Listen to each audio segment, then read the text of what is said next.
Some industry experts say that the average advertising retainer is 10 times that of the average PR retainer. How do you think the industry can bridge this gap?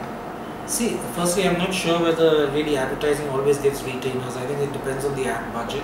It depends on commissions, and advertising in any case has different verticals within it. There's media buying, there's planning. Sometimes ad agency is only called in for creative. So I wouldn't say that there's a specific benchmark. Having said that, even when you look at PR per se, consultancies sometimes are called in only for crisis. In a crisis, the structure of the fee is very different. You might be called in, for just a certain, ribbon cutting, vanilla PR as we call it.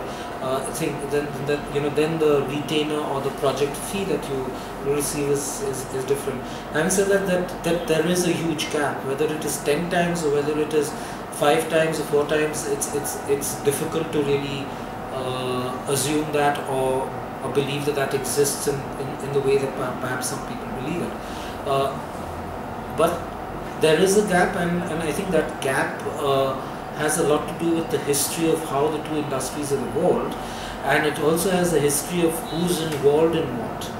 When commerce is involved in the way it is in the case of advertising and its association with media houses, automatically and also the fact that it is all about controlling a certain environment and controlling a certain event or a message, etc. Then under that circumstance, obviously it's about money, and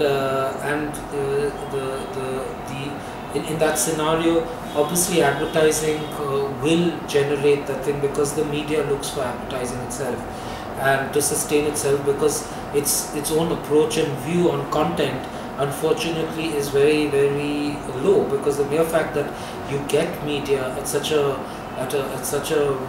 inexpensive ratio where media houses have actually hawked dailies at prices less than a samosa, clearly just tells you where content falls into that, which is very unfortunate considering the product is more about content and delivery of content.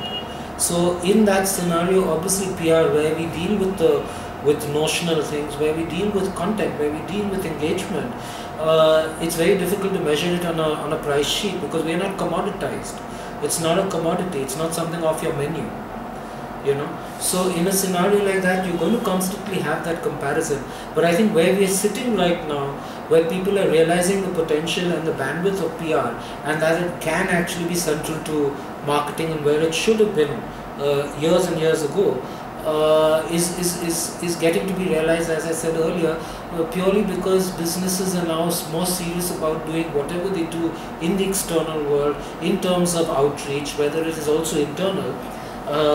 Is more meaningful to the business, more meaningful to the brand, to the bottom line, and so that's what's now starting to drive PR and give it its bandwidth. So in that scenario, whether we're going to bridge the gap is really not the issue. It's really the issue is whether we're going to generate the kind of value for what we do as PR consultants.